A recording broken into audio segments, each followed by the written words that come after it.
You're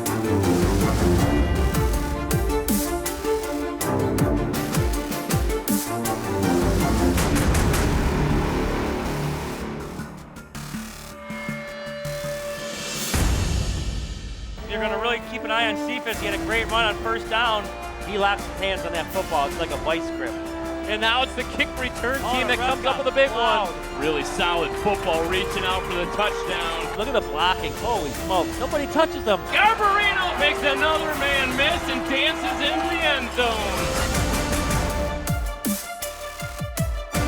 Strap in your seatbelts, ladies and gentlemen. Hang on.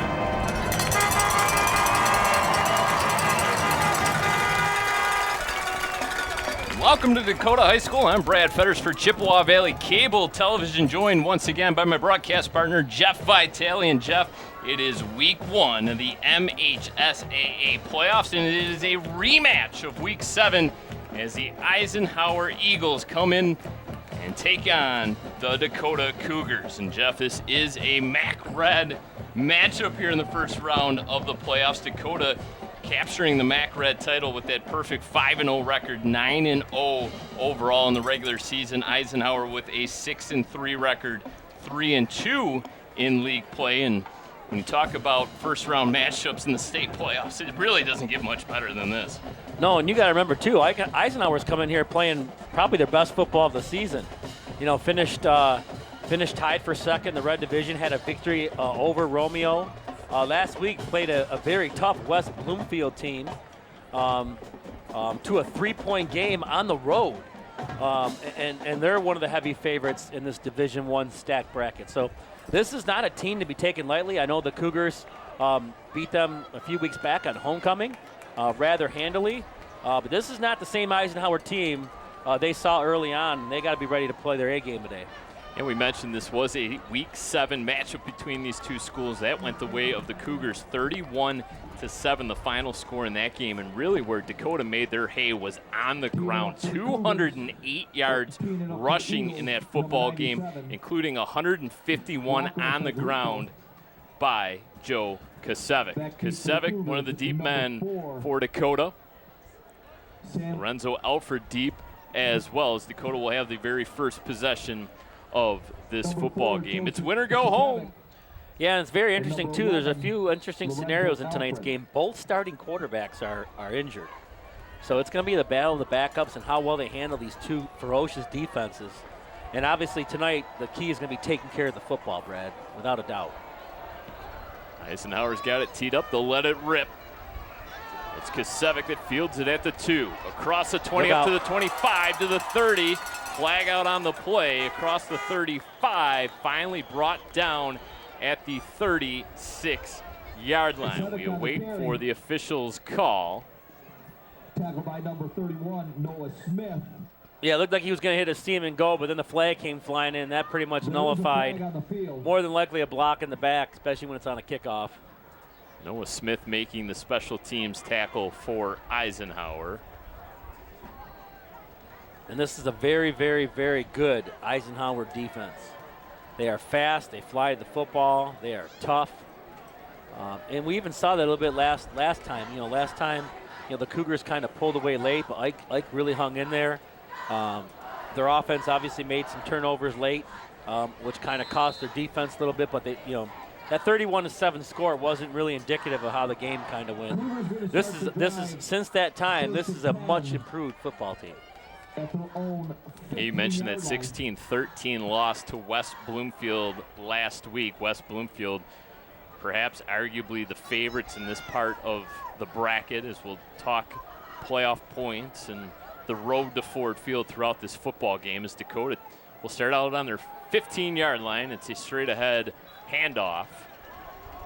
Blake Garbarino, converted wide receiver, is going to play quarterback here tonight for Dakota. Their starting quarterback, Noah Hamby, went down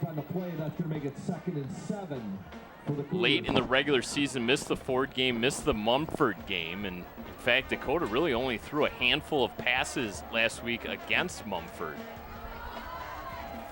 Well, we know Blake is a sure-handed receiver, so you'll see a lot of run, read option stuff, more than likely some jet sweeps. There's another keep right up the middle. Just trying to keep this Eisenhower defense, and I think the game plan, Brad, if you're Eisenhower right now, is dare them to throw the football. Yeah, you mentioned how good this unit is for Eisenhower, giving up just 18 points per game on the season. Really, just 11.5 points per game over their last two as they held Utica to just 7 points. The Detroit Lions advertise grit, which is kind of humorous, but that's a different story for another time. But I think that's a word that fits this Eisenhower defense really well. And this team they are a very gritty football team. They're not a pushover when you play against them. They came off a 1-8 season last year. This is a much better football team. So Garbarino sends a man in motion. He's going to float a pass out that way. That's Caleb Pritchard. He's going to be tackled short of the line to gain. Needed to get up to the 25. He'll be stopped at the 23-yard line, and it is a 3-and-out for this high-powered Cougar offense. Boy, oh boy, you can see right away the loss of Hamby and what it is doing to this Dakota offense. Yeah, and that was a great job out on the perimeter there by number 15, Luke Myers. He broke the tackle, but he was able to kind of help the crew kind of come over and finish it off. And a lot of short stuff early. Both teams are kind of going to be in a feeling out process here with fresh quarterbacks. Whoa, what a punt. It is a terrific punt that's going to drive the return man back to the 39-yard line. Fair catch is called for and made. Luke Myers making the catch. And that punter looks like that is number 53. Trying to get a better look at his number here. There are 54, I apologize. I don't know if that's even right. It's hard to tell the jersey. I'm watching him walk the sidelines here. I'm trying to get a good look at his number. 25. It's hard to see now with this. That's Martel Longino. It's gone for 3 pages now with all the sophomores being brought up. Brandon Kedrow getting the start for Eisenhower at the quarterback position. He's going to keep it, and he's going to lose yards. Tyler Harper, no surprise. Boy, oh boy. Is he the heart and soul of this defense or what? Man, I can't tell you how many quarterbacks and running backs have had nightmares of number 8 chasing them in their dreams. I mean, he is a football player, and Tchaikovsky was in there too. We've called his name a ton this year. I mean, this is going to be tough for Eisenhower. They're going to have to try to find a way to throw the ball, because if they try to run the ball down this defense, it is not going to work out. A little jet sweep this time. That's Bryce Hurley looking for the edge. He's got it. He's got himself a first down as he crosses over midfield. Well, right about at midfield is going to be the official call, but that'll be good enough for a first down. Yeah, he dipped in a little bit in that outside contained bit, and then he got around the edge there and got a big jump around the corner as Coleman makes a tackle from his defensive end spot, but not after a 10-yard run in an Eisenhower first down. Sorry, an 11-yard run. I forgot they had a loss of one on that first play. Both head coaches really having to scramble and come up with a certain set of game plans for these backup quarterbacks. And in the case of Dakota, you got a wide receiver busted up play into the backfield. Look out. That was dangerous. Brought down by number 85, Jack Aronowski. Give credit to Aronowski. The tackle. Loss of 1. Tackle made by number 95, Anthony Coleman. Oh, that was Coleman. I'm sorry. I don't see an Aronowski at number 85. So there's a 23. It was an Aronowski, but second down and 11 now for Eisenhower. Brandon Kedrow will stay in the shotgun. With the way the back just had the brakes put on there, that's obviously a play one of the few guys in that field could make is Anthony Coleman. And nice running there. I told you this team is gritty. Bouncing off the would-be tackle.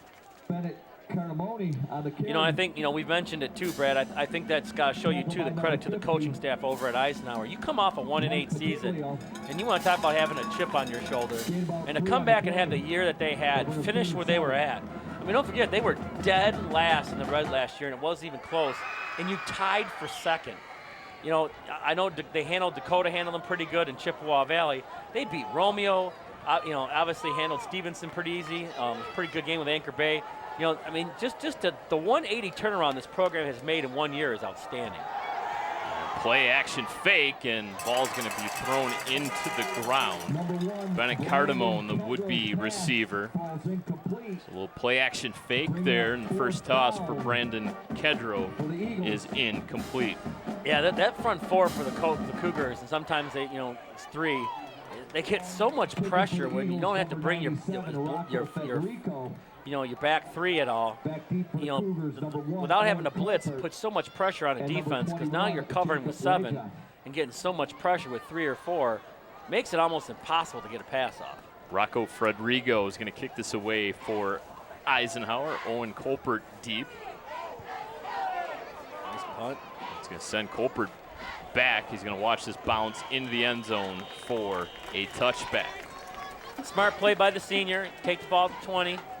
And both teams, we kind of said that this could be I said coming in could be like a 17, 16, 13 game. You had mentioned possibly set the first to score. I mean, this is going to be one of those games. The offenses are going to struggle against 2 very, very good defenses. And when you're down some personnel, you're going to have to throw in some wrinkles to kind of shake this defense and loosen them up a little bit. Dakota has yet to get Joey Kasevic on track here in this football game, but you would anticipate heavy doses of him throughout. Well, now we got number 11 in there in the backfield. Lorenzo Alfred in at quarterback now, and he's going to send a man in motion, and it's Garbarino, and Alfred's going to take it straight ahead up to the 30-yard line. Boy, oh boy, Dakota's really got their hands full with all this different personnel and changing positions. It had to have been an interesting week of practice, to say the least. Well, I think going Wildcat is a pretty good option for them just because now you get an extra blocker in there, and sometimes you outnumber the box. So, that can definitely help you with the size and the strength of this offensive line up front. Can really help this team out when they struggle to throw the ball a little bit. Nice gain on first down of 9. So. This time they're going to go with split backs. Kasevic and Kelvin Watson, the short distance running back into the game. They're going to run behind Watson. As those Lorenzo Alfred again on the QB keep. Yeah, so those 2 backs basically just double as extra blockers. And they're just going up there and finding guys to pick off and block and get guys out of the way. And nice job there, Kelvin Watson. You can see there with a nice block. And again, it just basically puts an extra blocker in the box to help the Cougars out. I'm sure you're going to kind of see a quarterback guy by committee or running back by committee today of just several different guys trying to run at him. And you're probably going to even see Kasevic even try to run some wildcat looks too. Again, just to mix things up and keep this defense on their heels. This is just old school football, 3 yards in a cloud of dust. And now they will throw for it. Garbarino looks deep. He's going to throw it into double coverage. Oh, and Colpert comes back for it, makes the catch. The safety said, wasn't good.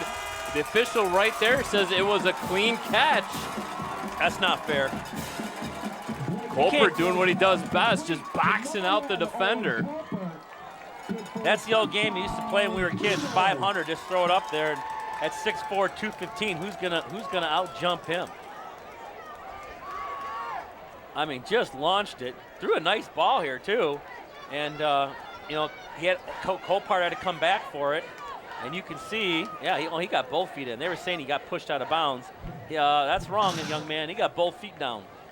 34 yards on the pitch and catch, and that's a big play out of Dakota. Lorenzo Alfred now back in at the quarterback position. He takes the snap, goes straight ahead. Picks up nearly 8 yards on first down, and just like that, Dakota on the move. Yeah, I like the Wildcat look, Brad. Again, it just gives you extra blockers in the box and lets you play 3 yards in a cloud of dust with that big offensive line. And, it's keeping that front seven honest for Eisenhower, and the Cougars right now picking them apart. It also helps when you can play 500 and throw it up to number 1 every now and then for 34 yards. And Owen Colpert, the leading wide receiver this season for Dakota, comes in with 35 catches for 584, nearly 17 yards per catch, and nearly 65 yards per game. Kasevic going nowhere, gets driven down by Luke O'Neill. O'Neill's a guy we'll call throughout this football game for Eisenhower. Clock continues to work down, under 5 minutes remaining in this opening quarter of play. Loss of 2. Just like defense, really pursues very well the football. The Cougars try to go wide there. A lot of their running plays successfully have been up the middle, between the tackles a little bit, and they kind of got away from that, like dropped them for a 2-yard loss to make it 3rd and 4. This is Alfred. Eisenhower shows blitz. They'll bring the slot man over. That's Callum Sneed now on the right side of Lorenzo Alfred. Owen Colpert at the very bottom of the formation, and Coach Greg Bauer wants a timeout. He's going to talk things over with 4:12 remaining in the first quarter of play as they look at a 3rd and 4. Yeah, you want to make sure you're in a good position here. You're kind of in that tweener range of a field goal if you want to really kick it or not. Obviously if you can get your best play and convert it, you really want to get 7 up here on the board, because again, 7s are going to be big tonight in terms of who's going to move on and who's going to go home for the season. And both these teams you see are going to play tonight because none of them want to go home. Well, next week should be interesting as well. The winner here tonight will take on the winner of the bottom half of District 2. And that is Romeo and Chippewa Valley. Those two schools separated by 0.2 of a playoff point. And that too is a rematch of week number 7. That one went the way of the Romeo Bulldogs. So Chippewa Valley looking for a little bit of revenge of their own here tonight in the opening round of the playoffs. Try to get you that score throughout tonight's broadcast. Oh, maybe. Yeah, I got some moles gonna send me some texts from that side of town tonight. So. Some close, warm, personal friends of yours? Yeah, got a few of them. Alfred's gonna keep it himself. Oh, look Stays at this. on his feet, look out. Makes a defender miss inside the 10 down to the 8. Good, solid, hard run by Lorenzo Alfred. And he's got the Cougars knocking on the door.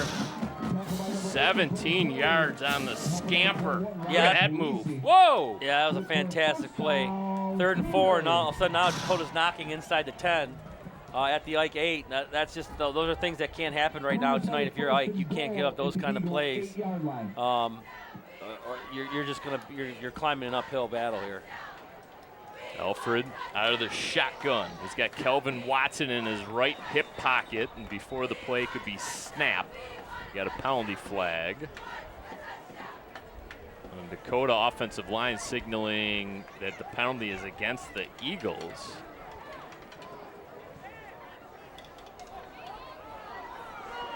That would be incorrect. Do you see any movement up front? I didn't see any movement, but I saw, unless maybe the center moved the football a little bit, because that could be, Sure. I really didn't see anything, he could have squeezed it. Sometimes that's something only the side judge can see. There are 314 officials up here, though, that don't agree with the call, though, Brad. Perhaps even more. It is a very solid crowd here tonight on a beautiful Friday night in late October. And if you look across the way, too, those bleachers from edge to edge are also. Oh, look at that big offensive line paving the way for Alfred. Sammy Agnello, one of the first Eagles in on the tackle. Yeah, they are big, nasty, and physical up front. And they just, when they want to play smash mouth, they are a whole lot to deal with.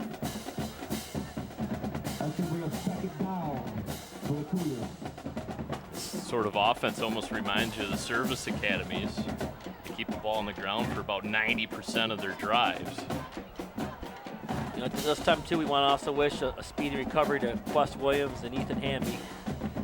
Hopefully we can see them back next week. It's tough when you're a senior, when you're on the sideline watching, but, hopefully they can get back in uniform next week for the Cougars if they do move on. Watson, the lone setback. And another whistle. This time the Eagles will take a timeout. But Coach Chris Smith saw something defensively that he wanted to correct here on the 2nd down and goal to go with 2:14 remaining in the first quarter. Chess match continues. It's got to be a little odd just getting prepared for this week, having all the tape on Dakota and having that pocket passer of Ethan Hamby and what he can do with not only his arm, but he's also very capable runner as well at the quarterback position. And then all of a sudden he goes down with the injury, and Dakota's kind of piecing this quarterback position together with all different kinds of names. And I'm sure they didn't put a lot on tape, and their destruction of Ford. Final score of that one 58-14, and then 42-0 over Mumford last week. Really didn't see much, in terms of the quarterback position last week either. And now all of a sudden you got to get prepared for it in the week 1 of the playoffs. It's got to be difficult. Yeah, it's almost like a guessing game. You're trying to kind of figure out how they're going to attack to be able to go against the other's defense, especially since they weren't able. Obviously at Eisenhower they had to play West Bloomfield, so you're not with Dakota playing Mumford and Ford. You were able to kind of disguise quite a bit. So advantage Dakota in that sense. You would think, yeah. Alfred's going to go to his right, bottled up and going nowhere. He's going to try to turn those legs, but it's not going to work. A little bit of a extracurriculars after the whistle as Luca Neal again was in. They'll bring up a 3rd and goal. Yeah, a lot of people not stopping at the whistle there. Dakota looking back at their home sidelines to get the play call. Do have an update, 7-0 Romeo early. Yeah, Romeo is at home tonight, as they were in week 7.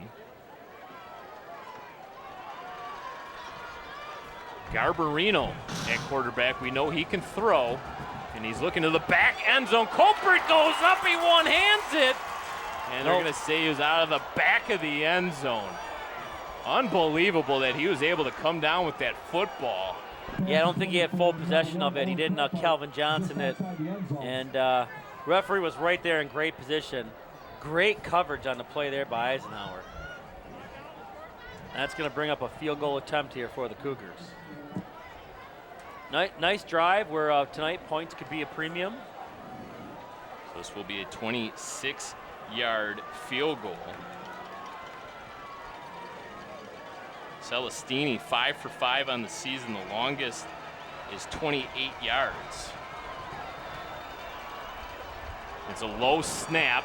Holder able to get it up, and the kick is good. Whoa, boy, that was scary. Nice job by Jeremy Bauer there to get that hold down. He's getting a lot of congratulations over the sideline as he made a great play to get that ball in the tee for Celestini to boot it through. And a big 3 points there for the Cougars. And that's what you want to do, Brett. When you got 2 new quarterbacks under the helm, you want to make the one team chase you. And if you can get that team to chase you with a guy who's not accustomed to playing that position, you're going to put an awful lot of stress on that team's offense. So Dakota scoring first is big because now Ike's got to answer. And, in a game where you're not running your normal stuff, could make things awful difficult. More importantly, perhaps, is the fact that drive took nearly 6 minutes off the clock as well. So all of a sudden, if you're Dakota, you're not only have you taken the lead 3-0, but you've really shortened the game as well. Yeah, and if you can do that, and obviously get points at it, Eisenhower, we have yet to really see them throw the ball effectively down the field. So if you're the Cougars and can kind of keep the pressure on them a little bit and chunk out 3 points here and 3 points there and continue to make this Eisenhower offense do things it's not accustomed to doing with a backup in, things could be in your favor. Bennett Cardamone deep for the Eagles. Instead it will be Tayshawn Terrell, right side, big hole opening up. Finally pushed out of bounds near the 35-yard line. Decent return there for the Eagles. Good field position for their second drive of this football game. I definitely want to bring up too, Brad. I don't know if people noticed before the game, but when Eisenhower came out of their end of the field, they looped around the band. So the part of the band that stands, the drum line that stands behind the Cougar head there, they kind of cut around them, looped around, and ran back toward their student section. And I thought that was kind of what used to happen when they used to play Chippewa, and Chippewa wait for them by the numbers over there would come across a little jam back and forth. And I thought that was interesting that they decided to do that, because one thing you don't want to do is get a team even a more reason to be even more fired up than they already are, and I think that kind of did that. So we'll see how that plays out throughout the game as Ike tries a little zone read there and loses 2 yards on that first play. Mari Malone made the tackle. Second down and 12. This defense is so good. 40 seconds remaining. They're going to send a man in motion. Now, Kedro going to run for his life. Able to find Damasi out near the 35. So a minimal gain on second down will bring up third and long. Yeah, and he's really not able to set his feet. They're just not letting him stay comfortable in the pocket. You can see the blitz there. He runs at his inside and gives him that outside contain. And then you see he makes the play there, but good coverage there, and the tackle is made. Alan Browning. It looks like Ike is content to end the first quarter. And the horn will sound. And we will take a break here on Chippewa Valley Cable, but it's been the Cougars on the 8 of a field goal, taking the lead 3-0. We'll take a quick break here on Chippewa Valley Cable, but when we come back, the start of the second quarter of play. I'd like to give a great Cougar thank you to all of our incredible sponsors this year. There's an old saying, you can never have too many officials. The age of the average official is 52 and getting older all the time. We're constantly recruiting new people, younger people to join us. After you register with the MHSAA, look on the website to find an officials association near you. They'll put you in a position to succeed as an official. We all learned a lot from high school sports, and officiating is a great way to give back to the game. There's help wanted, just whistle. Touchdown, Falcons. Welcome back to Dakota High School. Brad Fetters alongside Jeff Vitale. Eisenhower Eagles with the football. Start of the second quarter of play. Cougars in front, 3-0. 26-yard field goal, the only scoring of that opening quarter of play. Eagles have only attempted one pass in this football game, as both teams had to use backup quarterbacks. It's a junior, Brandon Kedro, going to take off for this first down, and he's going to be close to the chains. He's finally wrapped up and brought down by Lorenzo Alfred. I think he's going to get the spot to get it. Lorenzo Alfred. Yeah, I think he's going to have the first right down. at it. It's going to be good enough for the first down. Needed 8, got 8. So Eisenhower's first drive did pick up 1 first down. And you mentioned this tenacious Cougar defense. It's giving up just 8 points per football game. Yeah, they fly all over the place to the football. They're very quick. They're very good up front. Coming off that 42-0 shutout of Mumford. Gave up 14 points to Ford, just 7 to this Eagle team in that Week 7 matchup. 14 to a very good Romeo team. And how about the Bulldogs of Romeo? They just find the perfect time to just start playing good football, don't they? They always wait till the end of the regular season and kind of start hitting their stride, so to speak. And that's been the case once again this year. Yeah, I mean, they're kind of the Mr. October every year. And how many times has Romeo been second or third in the division? All of a sudden, next thing you know, they're in the quarterfinals of the state playoffs. I mean, they just find a way to get it rolling. And you know, obviously, when you saw the brackets get announced this year for Division I, I mean, it is absolutely, out of all the divisions, no one's even close to how stacked Division I is. It's not even close. It's kind of a wide open race. There's, you know, a lot of different teams that could come away with the state championship on Thanksgiving weekend. As they get to the quarterback, this pass is thrown short. We're going to get pass interference. Boy, oh boy, that probably didn't need to happen. That was Alan Browning in coverage, and he kind of wrapped up the wide receiver, and that was an easy call for the officials to make. Yeah, he kind of lost where he was on the field there, and he just had to take him to the ground, because in high school football, it's a 15-yard penalty, so as opposed to the spot foul in the NFL. So it'll just be 15 as opposed to giving up a touchdown. But I think if he turns around here, I mean, he's got a pick, but he kind of loses himself, and he has to interfere. DeMassey, intended wide receiver. So Ike's got the ball now in Dakota territory. Ball spotted at the 36-yard line. And they're going to fake the handoff. All kinds of flags on the field. Kedro stays on his feet up to the 17-yard line, and now he's down. There's a dangerous-looking tackle made at the 17. I don't know if he got hurt or if he got spun so fast that he kind of, got a little dizzy there real quick. But when he kind of landed and then just kind of went face down into the ground and kind of stayed there for a second. Yeah, that was a little scary. Back up on his feet. He picked up 19 on the run. And this one's coming back. Legal shift against the Eagles.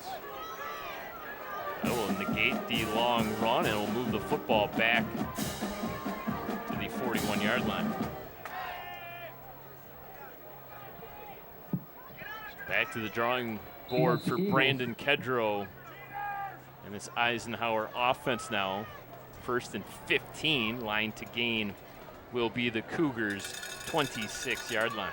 The one thing you don't want to do is go 1st and long, 2nd and longs against this defense. So can't get off schedule. No.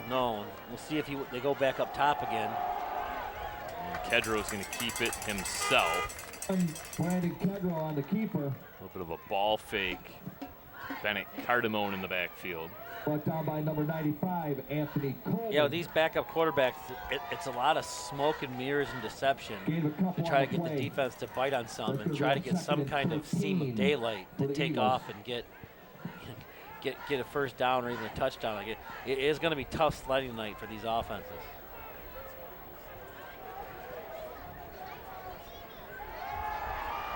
Flushed out of the pocket, and he's going to float this one out. And the Dakota sideline and fans want an intentional grounding call, as that ball was not past the line of scrimmage. Yeah, I mean, there's got to be a flag on that. I mean, number one, he wasn't even outside the tackle box. It was not even 10 yards to the line of scrimmage. I mean, he was 0 for 2 on the flag. I think you're going to see come out here in just a second. Yeah, the officials are going to talk this one over, and there you go. There's the intentional grounding call.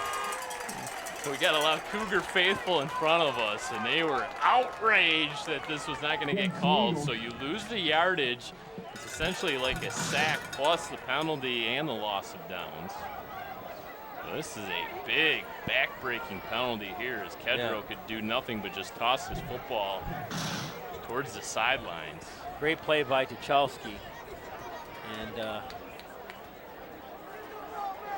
boy, it is, I mean, do you just punt right now? Well, you were a long, long ways. I'll tell you what, the last arm punt that Brandon Kedro threw resulted in a pass interference call. I mean, it is 2nd and 30. So Dakota coming into play tonight. 32 total sacks. They don't technically get a sack there, but they might as well have gotten one. This ball's all the way back to the Ike 43. There's not many plays in the playbook for 3rd and forever. There's a swing a pass out to Bryce Hurley. Going nowhere. Tucholsky, no surprise. And Harper. Tucholsky, the junior. It just seems like whatever happens, every time you call someone number 8's always in on the play somewhere. Watch this. Little screen here, and look who comes in first. There he is, number 8. Harper 76 tackles on the season. Tucholsky 50 to lead the way. Back deep for the Cougars, number 21, Jacob Leja. Oh, you know, they got that big pass play. They got down there quite a ways and just went the wrong way. And got another whistle prior to delay this a game, punt. maybe. It came from the back judge.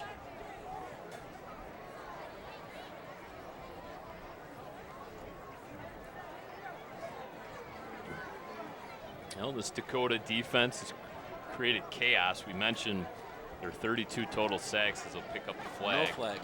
They also had 4 interceptions on the season and 4 fumble recoveries. They get after it. I mean, they're not to mention just how quick they are to the football, just how physical they are up front. They defend the pass well. I mean, there's not many weaknesses with this defense. And a shank off the side of the foot. It will take a little bit of an Eisenhower bounce up to the 43-yard line.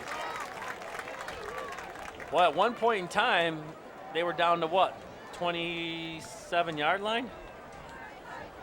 They were close, and Dakota's going to take over at their own 43. Well, they hit the ball down at the Dakota 36. Okay. And then took a 5-yard penalty, and then the intentional grounding call. Then it just went bad from there. So 8:21 left to go in the first half of play. Staying with that Wildcat look. They're going to send a man in motion. That's Colin Sneed. And Kasevic dances around in the backfield, makes the defender miss. Now stiff arms a man. Good solid run on first down by Joey Kasevic. Boy, he gets that little bit of seam and he's gone. Look at this. Nice block there on the pole. And it does not take much for Joe Kasevic to get his feet moving. Nice little stiff arm there, still going before he's finally brought down, but a great run. Trzaskowski with the stop. 21 yards. Sneed again. Kasevic, same play. Ashawn Terrell makes the tackle. Another 9 yards on the ground. Well, give them 10. You just wonder, too, if this Eisenhower offense can't chew clock up, if this Dakota offensive line just starts to wear down this defense a little bit, because they are so big and physical. The last 2 runs now have totaled 36 yards.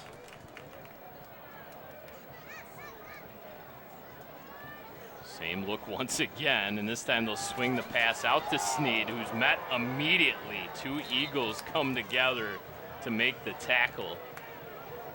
Agnello finally cleans it up. Yeah, it's kind of like a modified sweep play there. You get them out in space. They just did a nice job of coming off their block there and making the stick for no gain. Brings up second down in 10. Under 7 minutes remaining in the first half. 7-7 now over at Romeo as Chippewa answers. So that is going to be a slug fest. And you kind of looked at the matchups in the first round of the playoffs. You obviously had to look at this district with both of these MAC Red matchups, but you also look at the very top of the bracket as Sneed gets loose. Picks up a handful of yards. 8, in fact. Brings it down to the 18-yard line. You also have to look at the very top of the bracket. You got Rockford and East Kentwood squaring off, and then the real good matchup is Caledonia and Granville. That one's going to be an absolute barn burner. I mean, you got the OK Red at the top of the bracket, and then the bottom of the bracket is the MAC Red. Yep. So, arguably the 2 best districts, I think, in the playoffs is, well, obviously Rockford, the #1 overall seed. Caledonia, nothing to laugh at either. I mean, that Caledonian team is really good this year, too. It's a shame we're going to lose one of them after just 2 weeks of the playoffs. And shoot, even when you get to regionals, you know how many good football teams are going to be home? Yep. Garbarino gets the first down to the 15, and the Cougars are in business here. And you think about it right now, if they can cash in here with 7, with the way this defense is playing right now, a 10-0 game could feel like 30-0. Oh, absolutely. At any point in this football game, if it gets to become a 2-possession game. Talk about the importance of the quarterback position. Garbarino in there right now. Sevic jukes around the first defender down to the 10. He just runs so dang hard. By number 21, Ryan Polisi. Other districts of note. Listen to this one. Davison and Grand Blanc. Crazy. And then Clarkston taking on Lapeer. There are so many matchups in these districts, great football matchups, that you can't, you try to just pick one. How do you pick one? There's so many great games around the state right now. I mean, it's a smorgasbord if you're a football fan. Oh, smorgasbord. Huh? Hitting to that table, huh? Feasting week 1 of the MHSAA season. You know a few things about it, my smorgasbords in my day. You a big buffet guy? Buffet, yes. Old Country Buffet. Brings up a 3rd and short. I was on that seafood diet for 30 years. Seafood, eat food. 3rd and short for the Cougars. Just got a text. 3:38 to go in the second quarter. Chippewa Valley has taken the lead at Romeo, 14-7. Winner of that game is going to be dangerous and into the end zone. Lorenzo Alfred from 6 yards out for the touchdown. 9-0 Cougars. Boy, you really gotta, how impressive is that drive? Just pounding it, patient. Letting that big offensive line do its thing. And Dakota looking for the extra point here to make it 10-0. They have just, right now, systematically just taken apart Eisenhower. Celestini, perfect 37 of 37 on extra points this season. The hold of Jeremy Bauer, the kick is good. With 4:02 remaining in the first half, the Cougars now lead it 10-0 over the Eisenhower Eagles. I just think, and I know we got a lot of football to go at both areas, but can you imagine? We're just going hypothetically here. I'm listening. I'm trying to keep my calm. What a Suspense is district killing me. championship game between Dakota and Chippewa Valley here next Friday night will look like. It'd be absolutely ideal. The stands will be jam-packed for that rematch. The Big Reds are going to be hungry. Will the Cougars be healthy is the main story right now. And not to mention, how do both teams come out of today also? Like, you don't know the injuries or what could happen. So, I mean, success in the playoffs is also, too, how long you can go and how you can stay healthy along the way. Because losing major pieces can just really derail your chances. So, number 18, Dominic Celestini. I thought about this quite a bit.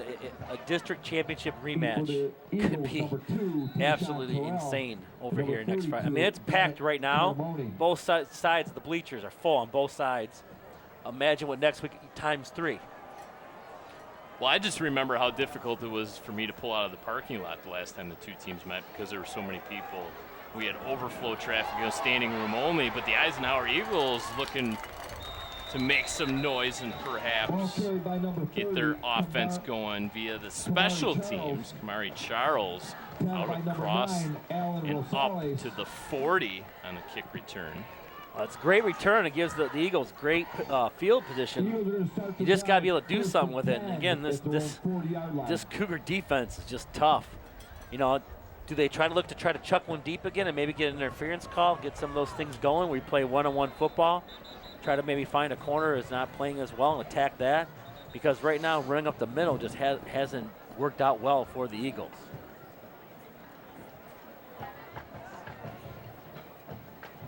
Need to make mention once again that Eisenhower is without their junior quarterback, Preston Crum.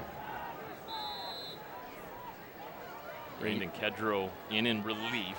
Luca Neal in to provide some extra protection. Now Kedrow going to go to his left, going to try to throw across his body, and he paid the price. Oh, boy, was he hammered. Tyler Harper again in pursuit. Bring up second down for the Eagles. I think number 8 is superhuman. I mean, he is just, every time you look up, he's on the feet. He reads everything so fast. It's like he's in the huddle sometimes, how he can just react to a play so quickly. Well, we talked to head coach Greg Bauer, and I remember prior to that Chippewa Valley game, and we talked about Tyler Harper, and he said, man, his football IQ is off the charts. You know, some of the things that he gets the defense in and he gets them set, and he says it's just unbelievable how smart he is. And look at that. Shot through the gap, and Harper, yes, sir. Oh, boy. He is amazing. And I think along with we saying his IQ, I think even Coach Bauer went on to say that he might be one of the smartest football players to ever come through Dakota High School. And that's saying a lot. You talk about some of the football players that have come through here and even played major Division I college football, and to be maybe known as one of the smartest to ever come through, that really says something about him. Yep, high praise for sure. 3rd and 10. Kedro rolls out to his right. Flushed out of the pocket once again. He's going to run for it. And picks up 4 yards. Boy, oh boy, nothing going offensively right now for the Eagles. As Dakota will take a timeout, try to preserve as much clock as possible. 2:57 remaining in the second quarter. Yeah, Michael Patiglio and Anthony Coleman there getting some pressure before they forced him out of the pocket, and were able to bring him down 6 yards short of the marker. And you know, this defense just continues to put some serious stress on the Eagle offense. And boy, if the Cougars can get 7 here right before the half, I mean, this might be all she wrote for the Eagles. I mean, you still got 2 halves to go. I'm not saying the game's over, but with the way when you're playing 2 backup quarterbacks and you can't do a lot of things come out of your playbook, and you've had to put some special wrinkles in this week to kind of help them be successful, and that hasn't worked yet. You're in plan D subset 2. You know, 17-0 game could be really tough to come back from. Eagles right now have 24 yards of total offense. That's not going to get the job done. No. Just like that one week at Chippewa, I think it was Mott had 4 yards at the half. That was that's not going to win a lot of games. Leah and Alfred deep for the Cougars. Rocco Fredrigo takes the snap. It's off. Love that name. Kick. Good kicker's name. Great kicker's name. Fredrigo. And position out of bounds. Kind of like a hybrid Rodrigo for the Lions. There you go. Well, the last 2 drives, the Cougars have had absolutely fantastic. I mean, the 43 on the last position they took over for, they cashed in with 7. So 2:50, a lot of time to go. You wonder if this could be a Colpart time. You know, get big number 1 involved. You know, no one in this division can guard him. I mean, he is a beast. You know, when you run that slot receiver in motion, he's basically one-on-one. Some shifting up front along that defensive line. Garbarino going to hand off to Kasevic. Picks up 2. So Dakota goes 3 and out on their opening drive of this football game, and then go on 2 long, sustained drives. The drive that resulted in a field goal took approximately 6 minutes off the clock, and then their touchdown drive took over 4. So right off the bat, 2 of their 3 drives took 10 minutes off the clock. Wide open down the seam, Jaden Ford. One of those sophomores for the Cougars found himself wide open, and he gets himself into Eisenhower territory. Yeah, that's just a great play of spreading everybody out and then running that H-back up the seam. He's right there, and he just goes, and he is wide open. No one accounts for him, and a big, big, big play. As you could tell, the Cougars took some time to set that one up. 38 yards. We're still not even on the 2-minute mark, so there is plenty of time for the Cougars here to get into this end zone. Brought down by number 7, Luca Neal. Gain of 1 brings up a second down and 9 now for the Cougars. Under 2 minutes remaining in the first half. They lead it 10-0. So glad you decided to tune us in live here tonight on YouTube, Chippewa Valley Cable Television. Make sure you hit the subscribe button. We're going to keep bringing you playoff games for as long as we can. Good protection now for Garbarino. Throws it up into double coverage, in and out of the hands of the defender. Dangerous pass. Intended wide receiver was Caleb Pritchard. Yeah, just hung up there a little bit too long. Might have took that little extra little hitch step. Might have been what allowed the defensive back to kind of catch up to that. But you almost wonder that pass, set something up like that to Colpart, because he'll go right up over the top of you and pick it up. So this isn't quite in Celestini's territory for a field goal, as I mentioned, is just a 28-yard field goal. So we'll see if that maybe changes their way of thinking here on 3rd and long, knowing they're in 4-down territory. Garbarino going to keep it himself. He's going to pay the price. Yeah, he took a shot on that one. Oh. Cody Raymond, one of the Eagles in. Get another look at it here. And definitely a planned quarterback draw. He kind of goes up in the middle there, and he just runs almost right into the defender here. Might have had a little something if he cut it back, but it's... Yeah, Cody Raymond closing up that hole immediately. So they will, in fact, go for it here on 4th down. Trying to get him to jump. Maybe see something like Kasevic out of the backfield at a wheel. They've run that before. Under a minute, Dakota taking their time. Snead in motion. Garbarino barks out the play call, and now the Cougars will take a timeout. This would be a 40-yard field goal, and I think you more than likely just keep the offense on the field here for this 4th down play. Yeah, I mean, so many things can happen on a field goal, a block, or this, that. You definitely want to make sure if you're Dakota, you go into halftime with a 10-0 lead. No question about it. You said you like maybe perhaps a kind of fade route to Colpart. Anytime you can throw up to Owen Colpart is a good play.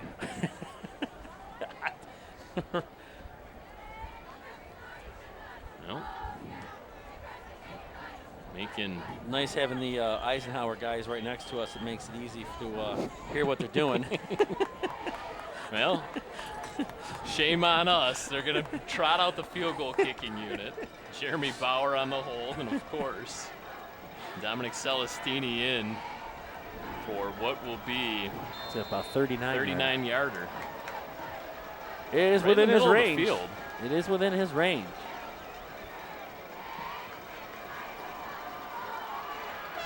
Snap is good. The kick is good. Nailed it. The season long 39-yard field goal, and extends the Cougar lead now to 13-0. 33 seconds remaining in the first half of play. Nice boot by Dominic. He got just a nice plant step, drove into that football, and he hit it. And that was a nice distance too behind the post. That would have been good from a few extra yards. So nice boot there. Now you're talking still 2-score game, but it's 2 touchdowns. And as the Cougars cashed in their last 3 drives, Eisenhower's got to stop the bleeding and find a way to get some points up on this board. And Eisenhower will have the opening possession of the second half. I don't know how aggressive they will be here to end this first half with just 33 seconds up on the big board. I guess it all really depends on the kick return. And Tayshawn Terrell deep. I mean, I think more than likely they're going to go into halftime. 13-0, maybe just take a knee here, but and they're definitely going to need to come out and really get aggressive on. I mean, this is the funny lines from the water boy. Last game of the season, Brent can't hold anything back. Well, you go home if you don't win. So you got to pull out all the stops and do everything you can to move on to next week. Well, and I think the Eagles have tried to open up the playbook, and they have had Kedro sort of on the move with some of the bootlegs, and they're trying to get him a little bit more breathing space. But, man, oh, man, this Cougar defense is just so good, and they're so stifling. It really limits what you can do offensively as we get a kick out of bounds. So maybe now this kind of changes the thought process, as Eisenhower will have really good starting field position here. Well, that's the last thing you did not want to do. And My guess is Ike's going to make him re-kick.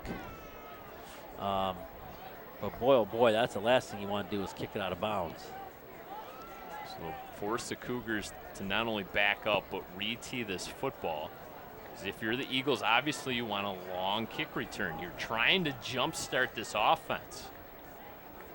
Cardamone deep along with Terrell, and they're going to add a few more bodies deep.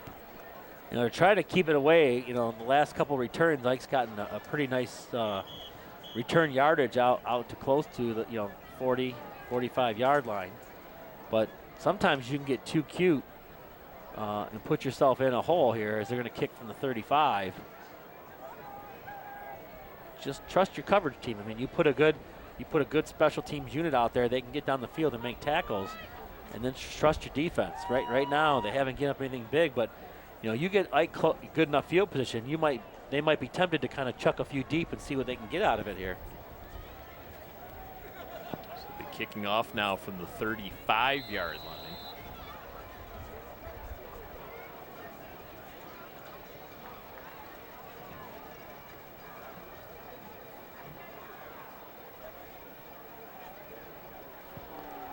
Kick is deep. Cardamone going to field it at the 10.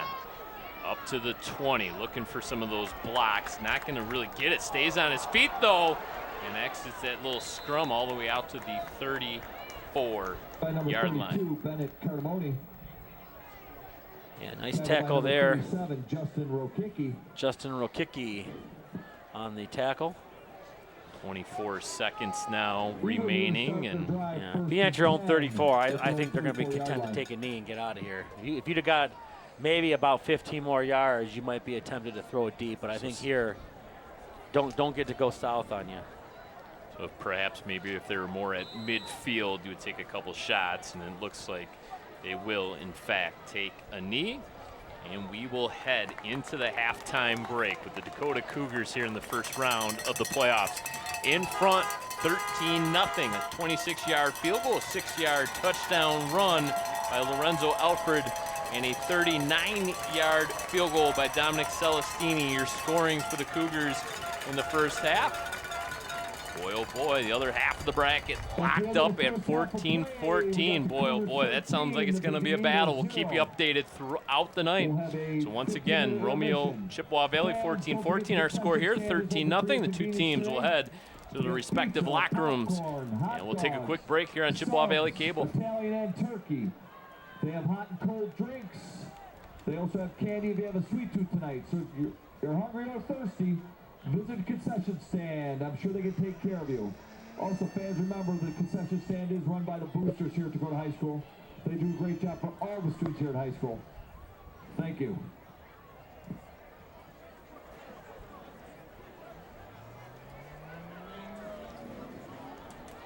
She's live.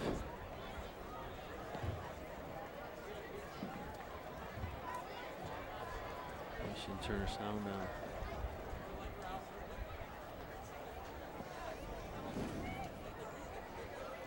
And let's have a big hand for the Dakota Cougar dance team here to entertain us tonight.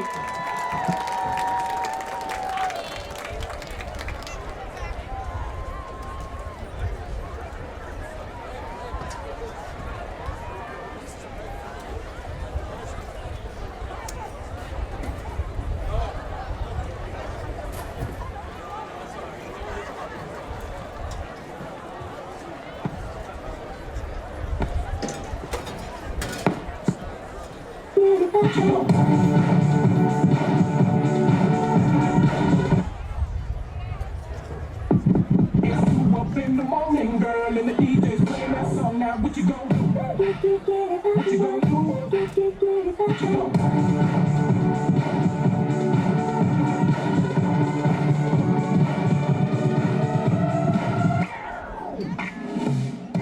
Go ahead and drop it. It's written all over your face. Don't stop it. Just drop it. More like a side miss. Kicking the door with the 4-4. Listen to a joke. Don't stop it. Just drop it. Don't stop it. Don't stop it.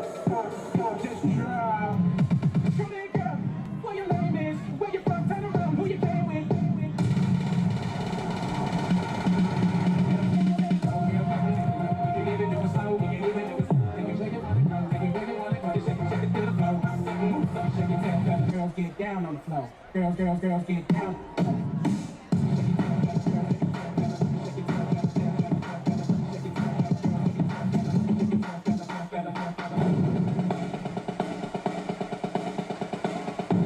Let me switch up the game. We won this.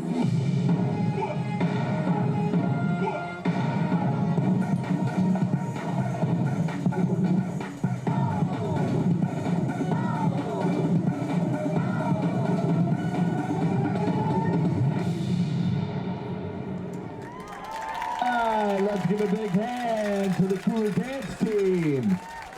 Great job, ladies. Ladies and gentlemen, please welcome the Dakota Cougar Marching Band under the direction of Justin McCarowitz and Kurt Reyes, led by drum majors Audrey Schneider and Maeve McSherry. Tonight, the band will perform their show titled Under the Red Hood, inspired by Little Red Riding Hood. Music for tonight's performance includes Natural by Imagine Dragons, Creep by Radiohead, and Waltz of the Marionettes by Fletcher.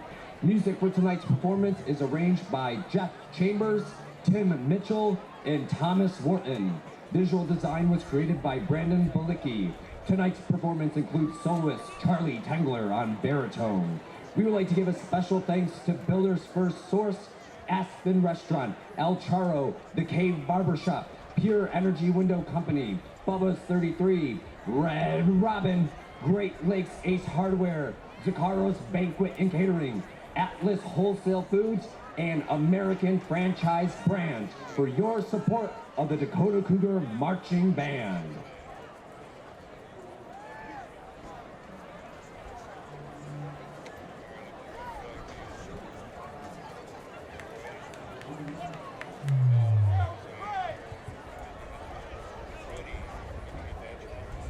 Drum majors Audrey Schneider and Maeve McSherry, you may now begin your exhibition performance.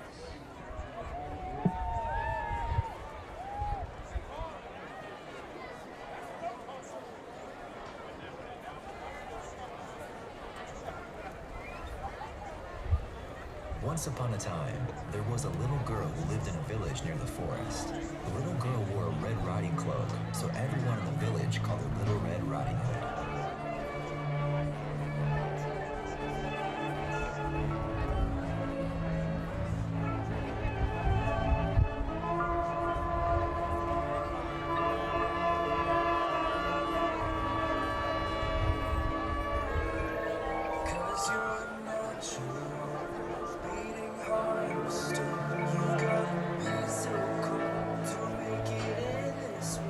Yeah, I'm a natural, live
perceived as innocent.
Unbeknownst to the grandmother, evil was lurking near her front door, ready to pounce. But sometimes in life, things aren't always what they seem. Sometimes we doubt the trustworthy, and we trust those we should doubt. It was her worst enemy. A hungry, vicious creep. The one who wanted to harm her the most.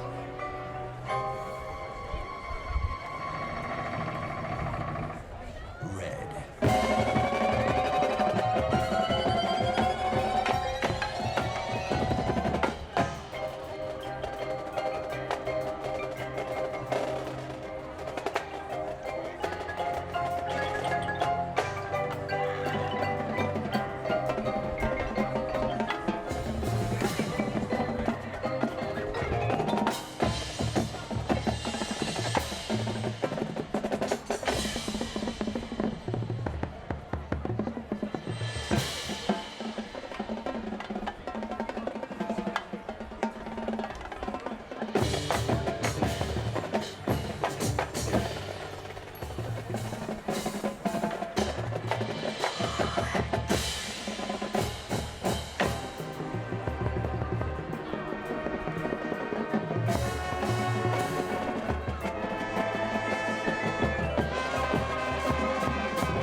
People aren't always who we think they are.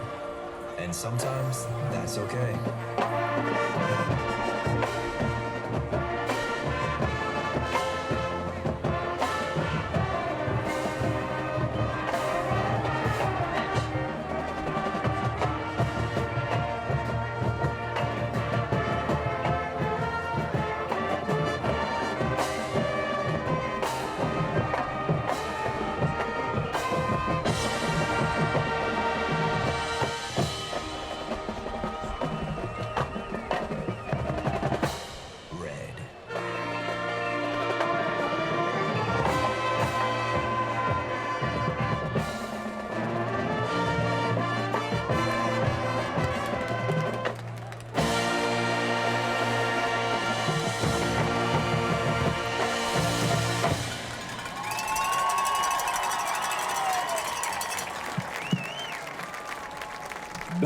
Dakota Marching Band proudly performs at all Dakota varsity football games. The Richmond Good Old Days Parade, the Detroit Thanksgiving Day Parade, and in the Michigan Competing Bands Association.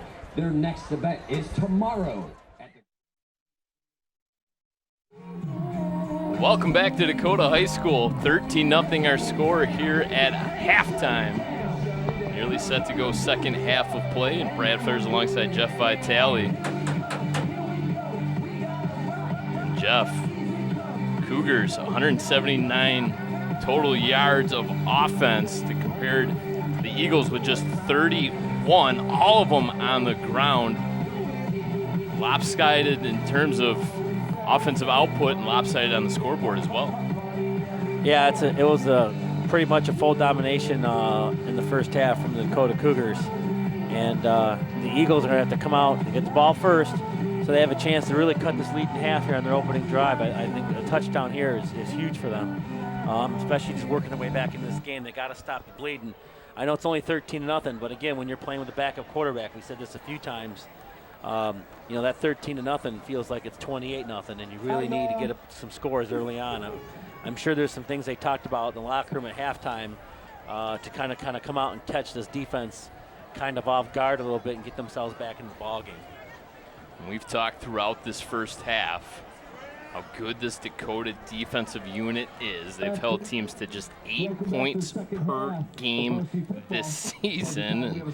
They've held Eisenhower to 31 total yards. They've gotten after the backup quarterback throughout this football game as Brandon Kedro has essentially had to run for his life as that pocket has collapsed throughout this football game. Can the Eagles get anything going offensively, any sort of sustained drive? About to find out. Kick goes deep, and we'll have a procedural penalty called on the kickoff. So this one will come back. Gunners going down the field a little premature there. Thanks to all my friends that we shared the link with. Glad we could all entertain y'all at halftime. So it will be on the Cougars, so this will back the kickoff. That's the second time tonight they kicked the ball out of bounds. No, it was premature. They got going a little bit too soon there. We looked at halftime some scores. What dawned on me were your eyes when I flashed you the Belleville score. 41-0 at halftime. Over Brownstown Woodhaven. For a team that might end up being a loss, because they got a little bit of an issue right now. They're dealing with the MHSAA. So, but Chippewa Valley Romeo was 14-14 at the half. Obviously, the winner of that game plays the winner of this one here next week. And we'll try to see if we can find some other scores around Division I throughout the night here. It's a little bit of a redo. This kick goes deep. Cardamone fields it at the 8, changes direction. Gonna take it to the far side of the football field, up across the 30 to the 32. 24 yards on the return.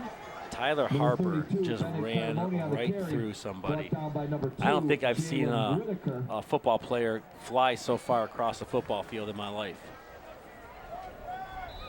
I don't know if you saw a white body go flying. That was compliments of Mr. Harper. At their own 31-yard line. So we'll move the ball back a yard to the 31. That's where the Eagles will put the ball in play. Brandon Kedro, junior, getting the start here at quarterback. Cougars show blitz, step back. Kedro in the pocket now, flushed out. Brought down, heaves the football out. This is going to be an interesting he's going to call drop here. They're going to throw the flag as well. I don't know. I assume they're going to call intentional grounding. I mean, he got slammed pretty good, too. He's a little hurt. Oh. Yep, second time tonight. could have just as well have been a sack as his forward progressional stop. We'll get another look at it. It was a bad snap. He brings it up, and at this point his internal clock's got to go off. I don't know if it's, I think it's really intentional, I guess. Well, that's Jake Kolakowski on the sack, and well, the ball never got to the line of scrimmage, number one. He wasn't outside the tackle box, number two. Pretty much like the last one, and boy, a long way to go for Eisenhower. They lose 18 yards. Kedro once again just going to heave one up, and incomplete. Intended for Cardamone. Well, that's tough because you spend all that time at halftime, you know, working on some things to try to get this defense kind of out of sorts, and then you get an 18-yard loss on second down and make it third, and now it's 3rd and 23. And boy, does that really put you, nothing more than that. They're at the 13, they got to get to the 41. So 3rd and 28. Right? Yeah, the scoreboard's not quite right. Line to gain is the 41. Last time I look at the scoreboard tonight, by the way. 3rd and 28. 4 wide receivers set for the Eagles, who are in desperate need of some instant offense.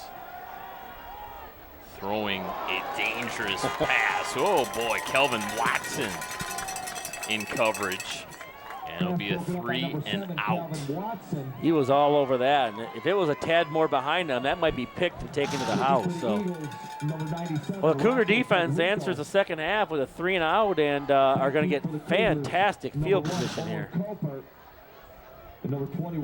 Kicking from the 2-yard line. It's an end-over-end kick. It's going to bounce at the 42 and take a little bit of an Eagle roll right to midfield and finally touchdown there. So the Cougars will put the ball in play from the 50-yard line. They lead 13-0. It hasn't been pretty here tonight, but the Cougars have gotten the job done. Yeah, it's just been a methodical pace, and that's kind of how really the Cougars have kind of gone this whole season, Brad. They're not a, you know, we're like Chippewa who can score points in a hurry. They just wear you down inch by inch, second by second of a ball game, and just kind of slowly just beat you into submission. And that's kind of how, and that's kind of what they've done tonight. You know, they've been very patient, settling for the 2 field goals. They got a nice drive on the touchdown, and you know, another one here could really, really spell trouble here for the Eagles if they get in for 6. It's Alfred to the 45, pick up a 5 on the play. Certainly haven't reinvented the wheel without Ethan Hamby out there. It's a lot of mixtures of design, QB keeps. They really haven't thrown the ball much, nor have they really had to. And you got a tailback as talented as Joe Kasevic. You can keep the ball on the ground. This time it's Kelvin Watson, the lone tailback. They'll run behind him. Alfred straight ahead for the first down and more. That pile is going to get moved all the way down to the 35-yard line, a pickup of 10. And I think the 13-0 lead has helped the play calling too. You can be patient, you can be relaxed. You know, let's not try to do anything here that can get Eisenhower back into the game. You know, and even kind of setting up the game plan for this week. You know, you look at the talent, you got to say, okay, what are the things we do well? Well, we can run the ball, so let's try to get ourselves in some situations where we can outman them and just push the line of scrimmage back, and that's what they've done tonight. Alfred off right tackle. He's still got it. Penalty flag comes in, back. Dragged down from behind. Another penalty flag comes out at the end of the run. I would anticipate that flag perhaps will be for a horse collar tackle. Yeah, he's pulling the back of his jersey, so you're going to have it'll be huge for the Cougars because this could be offsetting penalties. This was pretty much a hold at the 35-yard line, which would take him back to the 45. But the horse collar down by near the 15 could really change these and basically just hit the reset button, Brad. Yep. Offsetting penalties and just bring the football back to the line of scrimmage.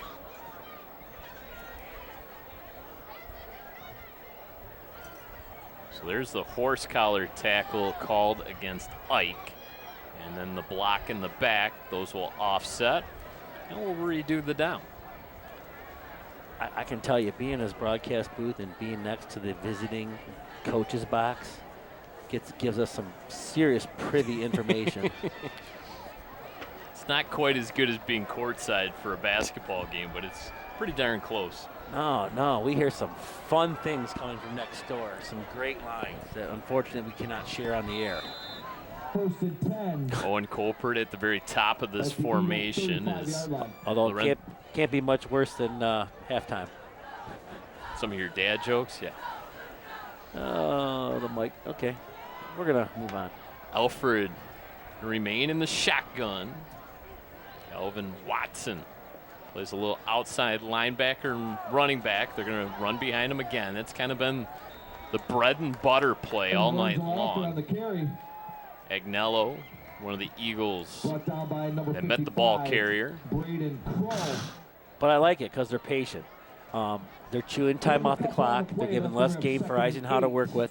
They have a 2-possession lead right now, 13 points. You don't have to do anything crazy. Just do what you do well and run the football, plow forward, get your yards, and just put yourself in manageable situations. Alfred in the shotgun. Sends his tight end, Jaden Ford, over to the right-hand side. They'll run that way. Going to be short of the first down markers. So this will bring up a 3rd and short. We'll call it 3rd and 2. Well, I can tell you, because he's taking some shots today, Lorenzo's going to be a sore human being tomorrow morning. That's going to be 3rd down and about 3. And he's not getting brought down by one guy. He's getting hit from 3 or 4 different directions pretty much anytime he runs the football. Colpert now at the very bottom of the formation. And falling forward, but short. Needed to gain the 25. I think he'll be a 1 full yard short, and that's where the ball does get spotted at the 26. So we'll bring up a 4th and 1, and now decision time for the Cougars. Yeah, Cody Raymond made a nice play from his outside linebacker spot there, and he tried to make it die for it. I think if you're the Cougars, you go for it here. You just go behind that big, strong offensive line. Eisenhower shows a run blitz. Alfred takes off. Alfred into the end zone. Touchdown, Cougars. 26 yards. And you want to know what broke him? On the edge there, Owen Colpart took the closest guy that was to him, locked onto him, and just drove that defender, that defensive back, through the turf on an impressive pancake block. You're going to see here in the bottom of your screen. Here you see number 1 driving. You don't see him drop to the ground, but that springs them. Those downfield blocks by your wide receivers are absolutely huge. 3-score game. When you can get a wide receiver to buy in enough to downfield block that way, you know you have a team that's going to make a long run. And Lorenzo Alfred from 26 yards out. Bad snap. Nice job by Jeremy Bauer to bring it up. The kick is through. And just like that, 8:02 remaining now in the 3rd quarter. All Cougars all the time. They lead it 20-0. Boy, that's just so big. That score is absolutely huge. Well, it was the ground game that got them the victory the last time these two teams hooked up. We mentioned it, 208 yards rushing in that football game, 145 on the ground through the first half of play. You add 50 more on the ground here on this last drive. Gives the Cougars nearly 200 in this football game, and we are still about quarter of the way through the 3rd quarter. Well, and it allows them to play safe football, Brad. I mean, they haven't had to put the ball in the air. So, the athletic defense of Eisenhower has had to play ground and pound, which favors Dakota. That offensive line just continues to wear them down. Their drives have taken large amounts of time off the clock. That defense is out there for a long time. The offense comes out and it's 3 and out, and they're very quick, short drives. And that defense has to come right back on the field. And they're just getting tired. And that offensive line is just kind of like sharks smelling blood in the water right now. Yeah, they're opening up gigantic holes, which Lorenzo Alfred and Joe Kasevic have run through seemingly all night long. We mentioned Dakota really shorthanded here tonight without the service of Quest Williams, without the aid of their starting quarterback, Ethan Hamby, who has been so good all season long. You haven't had him for the last 2 regular season games. This isn't exactly new territory for the Cougars, so to speak, but still not exactly the scenario you want to head into the first week of the playoffs in. No, and you know, talking with Ethan, you know, at the last JV game and the last JV home game, I should say, that you know, his hope was to be back by the time the you know, the second round of playoffs were there, and you know, it looks like he's on track to do that. I mean, obviously, you know, we'll wait and see what happens next week, but you know, they can get him back, and I mean, you see in this defense. I said at game 1, this is state championship caliber defense, and they can continue to play well offensively, not make mistakes. This defense is going to put teams in all kinds of problems. And right on cue, an interception by Kelvin Watson, still on his feet, smelling the end zone, looking for some blockers, and blows a tire at the 15-yard line. Well, you kind of knew that was coming, didn't you? Brandon Kedro's been playing with fire all evening long. We do have some penalty flags that come out after the return. Right by where the intercept one was right. Well, okay, the first one was thrown was right by the pick, but let's see if we can find it. He's throwing off his back foot, which is a no-no. Doesn't look like there's any interference that's there. That's a clean interception, and then probably right there's the hold. Oh yeah, there it is. And there's a block in the back. Side. Yeah, there it goes. So that's probably what it was, blindside block. So the 16th takeaway by this Dakota defense, 9th interception on the season. So this will back the Cougars up to the 33-yard line. Well, and what you've done too, Brad, on that last drive by going up 20-0 is, you know, you got Eisenhower now in plan E. Yep. And, you know, you got your quarterback, you got your backup quarterback throwing off his back foot, just hoping for something to happen. And this defense is just waiting and just sitting in the weeds and just ambushing anything that Eisenhower does right now. Yeah, they're teeing off on Kedro. It has been a long night for the junior signal caller here tonight. And I got Garbarino now into the football game. Look out. He's still on his feet. Another flag comes in. Hurdles the defender as he gets ushered out of bounds. There's a flag on the field. Well, for the most part, it's been a fairly clean football game, and now, you know, in the last, you know, few possessions, lots of laundry coming in everywhere. Fans, nobody claimed the 50-50 prize. If you want to officials will talk this one over. Well, it looks like it's coming back just by everyone coming back to the line of scrimmage, but now everyone's just kind of standing around waiting to see what they're talking about.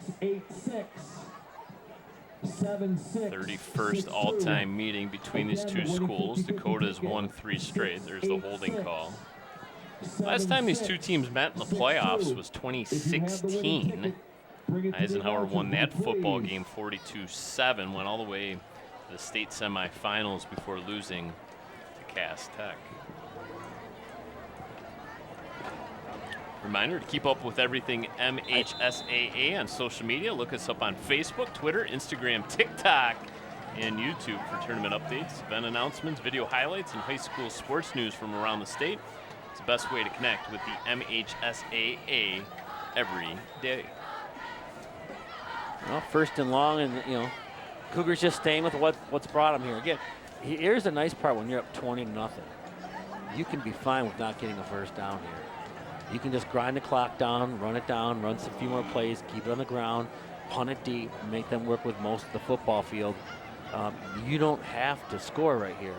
You can kind of pick and choose your battles and just make Eisenhower's offense continue to go against this ferocious defense. Yeah, your best friend right now is the clock.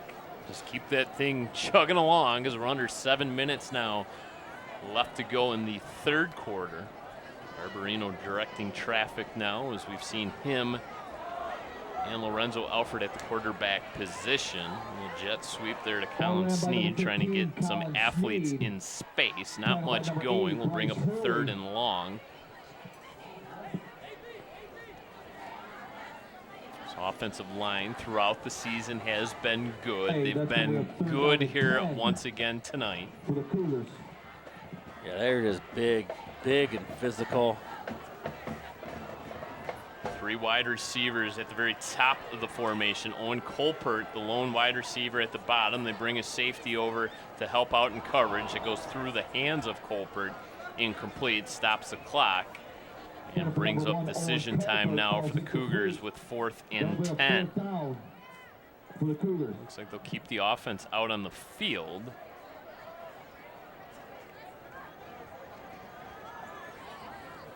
They're going to line up in that same formation. Arborino in the shotgun. Kasevic, the lone tailback. Arborino, 3-step drop, flushed out of the pocket. It's going to scramble. It's upended, well short of the first down markers, as he gets dropped at the 26.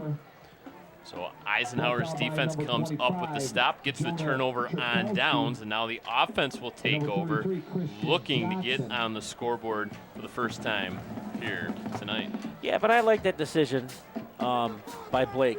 He instead of having to force it, maybe throw a turnover there.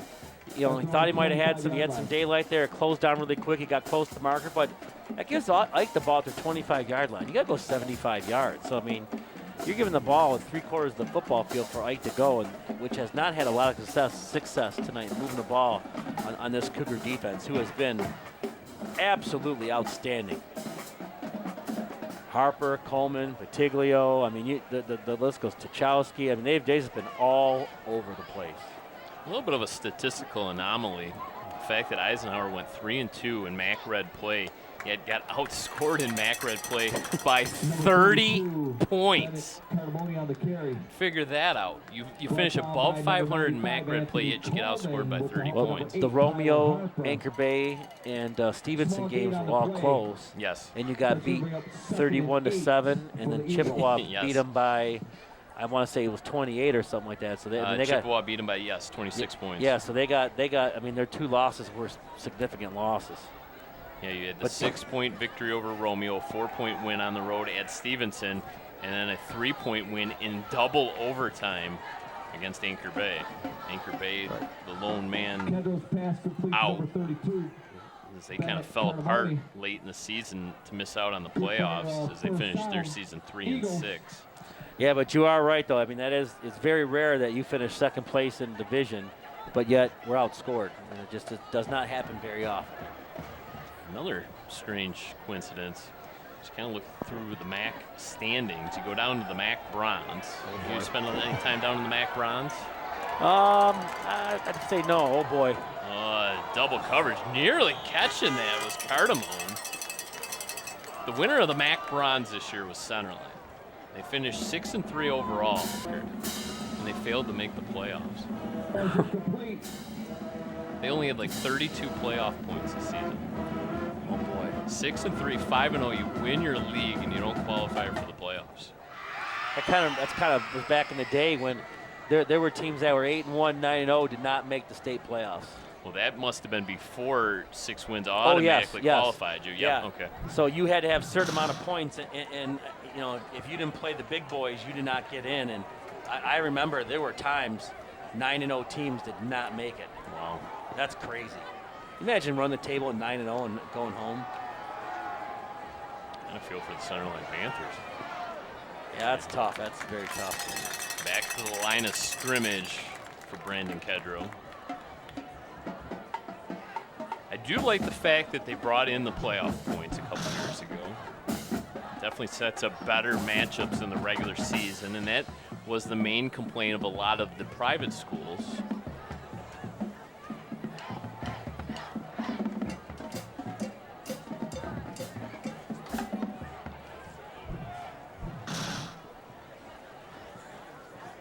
Private schools were finding it difficult to schedule games because nobody wanted to play them, but now you get the bonus points. Is Kedrow able to work his way through a would-be tackle there? Good, solid, hard run. He's getting grabbed from behind. One of the defenders had a hold of his jersey and couldn't bring him down. Yeah, he escaped the grip of 24, I believe. Damari Malone. Damari Malone, and ended up getting the first down out of it. That was big. That was a nice gutsy run there by the young quarterback. Damari Malone, just the sophomore. So a lot of young players getting playing time on both sides of the football for Dakota. Kedro again forward into Dakota territory. Did I read correctly that the number one defense for the JV of Dakota didn't give up a point all season long? Correct. And they outscored teams. They gave up 1.5 points a game and averaged 38.3. Unreal. Yeah, that's pretty good. I'd say the future's bright here at Dakota. They've given up 24 points in 18 football games. 2nd down and 6. Look out, Jailhouse, and this pass didn't quite make it back to the line of scrimmage, but no harm, no foul, apparently. Yeah, they are just, there's just, I mean, nowhere to go. Receiver vicinity of the football there. We got, after 3, it's still 14-14, Chippewa Valley and Romeo, but apparently Chippewa Valley's had 2 costly turnovers, which have shaped the outlook of this game. So, and I'll tell you what, that's a rarity for Chippewa Valley. They have been very good at holding on to the football. They played some really solid football all season long, and now they're going to run a little bit of a option play here with Kedro, and he will finally get ushered out of bounds. Brandon Kedro on the keeper. Close enough, and yep, they're going to give him the yardage necessary for a first down. Needed to get to the 42. Did just that. Good for a first down for the Eagles. Wrapped up and swung out of bounds there by Watson. Yeah, he was going to let him go flying until he realized he was on the white. He's like, oh, better hold him up there for tack on an extra 15. Well, Dakota went on the road and beat Romeo 21-14. They took care of business in that broadcast we had right here on Chippewa Valley Cable, 28-17 at home against Chippewa Valley. That would be a home game if Dakota was able to take care of business here tonight. They will more than likely host until regionals if West Bloomfield comes out of that district. West Bloomfield would have home field advantage. Everybody else, it would be a home game for Dakota. Incomplete pass. Nearly intercepted. Lorenzo Alfred. Well, Tyler Harper drops him again. He's just taking a beating tonight, throwing off his back foot. We'll get another look at it here, and Kedro very slow to get up. Here comes Harper up the middle, not even, oh God, right into the rib cage. That's gonna hurt. 3rd down and 7. Kedro remains in this football game. Bring out. He's gonna come out. He's actually gonna come out now. Cody Raymond came sprinting in from that far sideline. Kedro kind of bent over at the waist right now. A little wildcat look, maybe? Yep, it's Cardamone who's going to take this snap. Christian Johnson to his right. Cardamone going to go that way. Was looking for a pitch. He had Bryce Hurley out there. You hear the Eisenhower coach like, pitch the ball, man. Like, he was there. I mean, it was actually a nicely set up play. It just wasn't very well executed. Well, 4th down. Ball's at the 40-yard line. That's where they'll scrimmage from. The line to gain is the 32, so it'll be 4th down and 8. And obviously Eisenhower trailing in this football game 20-0. Minute 35 now left to go in the 3rd quarter. Is going to have to go for it. Quarterback back in. I got to go out for a play. 4 wide receivers set. 2 at the very top of the formation. 2 at the bottom of your screens. We'll send Cardamone now into the backfield. So 2 running backs in to provide a little bit of extra protection in this blocking scheme. Kedro goes outside. You got to catch that. Bryce Hurley flat out dropped it. And it'll be a turnover on downs for the Eagles. Yeah, nicely thrown football right at the marker. Would have moved the chains and it just falls incomplete. And, you know, Eisenhower with another drive that comes up empty. And these are just things that are going to wear you out basically 13 minutes and 16 seconds to go in this game, and the possessions are dwindling here for Eisenhower. Really got to cash in. Is this, you're going to get yourself eventually even to a position where running the ball at all is not going to be an option, and that's where this defense is really going to tee off on you. You can already see that their quarterback is just taking some shots today, mostly compliments of Luke Harper. As good as Tyler advertised. Harper, sorry. Yeah, he hits you hard. He cashes in on those hits. Sneed taking the sweep out to the 45, pickup of 5. Seen that quite a bit tonight, the Sneed sweep. Brought down by number 55. Copyright that? Had a chance to see him down the field a couple weeks back. He's grown a lot since I've seen him at Iroquois. The young man has gotten to be quite tall. He wasn't quite 6'2" in middle school. He was more like 5'8". So, yeah, putting that big 6'2" frame on the perimeter looked good on that 5-yard run. Eisenhower defense shows a little pressure. They bring it. Kasevic able to bounce off of the first tackle, but finally brought down. Well, he just keeps those feet chugging and moving, and Cody Raymond. He's not a big guy, but man, he runs like almost like a Quest Williams for his size.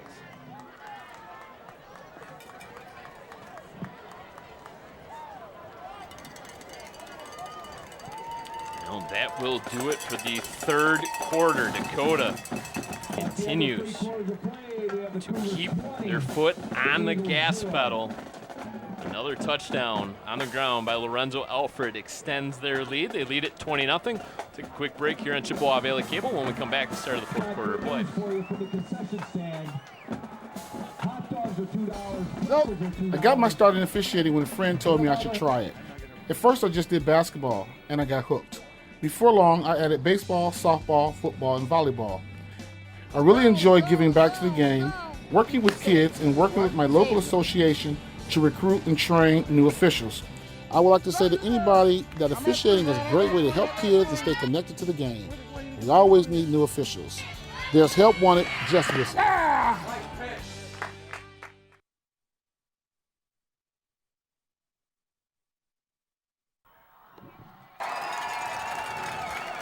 Start of the fourth quarter of play. So glad you decided to tune us in here tonight on Chippewa Valley Cable Television. Brad Fetters alongside Jeff Vitale. Opening round, the round of 32 of the MHSAA playoffs. Lorenzo Alfred, the man in charge at the quarterback position tonight for Dakota, in relief of Ethan Hamby, who's been out the last 3 weeks. Jeff mentioned they hope to get him back next week for what looks to be a district championship game here at Dakota. Yeah, and the Lorenzo's really played a heck of a game tonight, also going in on defense as well. And again, they just continue to be patient, just continue to grind time away, chalk up yards, and just really shorten this game up for the Eagles, who are just running out of time. This time it's Garbarino going to run right into the teeth of that Eagle defense. Minimal gain, maybe got back to the line of scrimmage. They'll give them 1. So second down and 9 to go. 20-0 Cougars in front. And I liked how the Cougars have just kind of run different bodies in. We've seen 3 different guys run the football, several different guys coming in to block. Every now and then you threw the ball to Copart, but nothing crazy. You're not putting yourself in any kind of risk situation right now.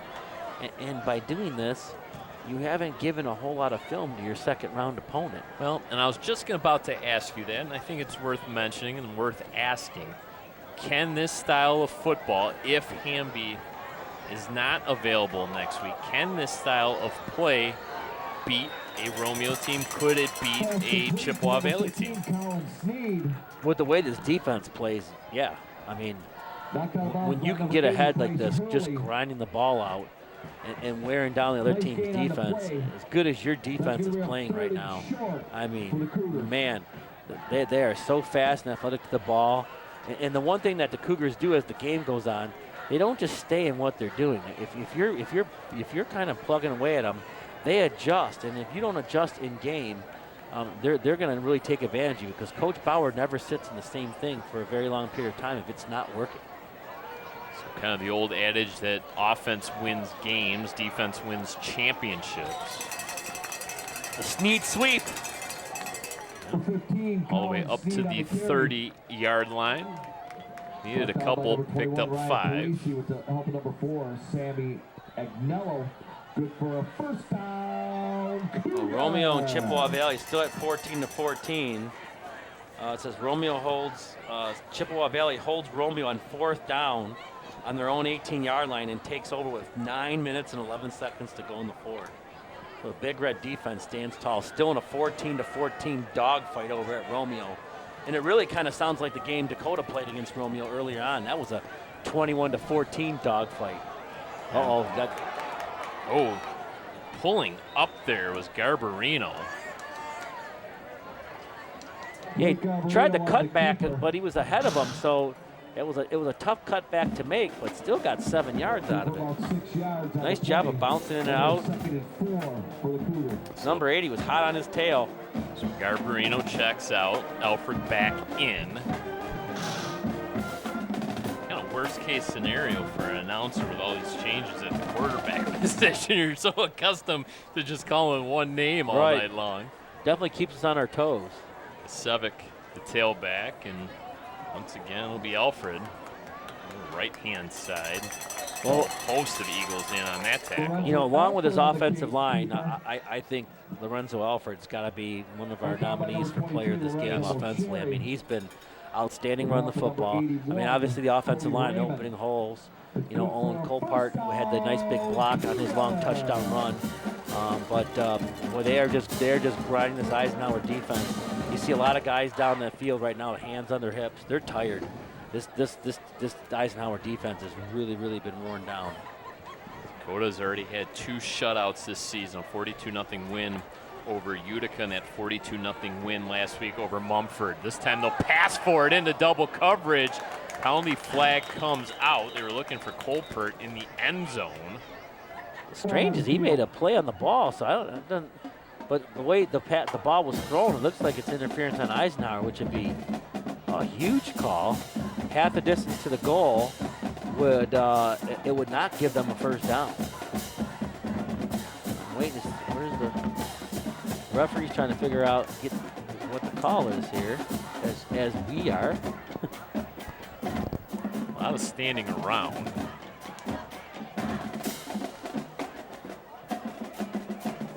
Pass interference against Eisenhower. So because it's inside the 20, it's half the distance to the goal. It's not enough for a first down in high school football. It has to be enough for the first down. It's not automatic. So this becomes,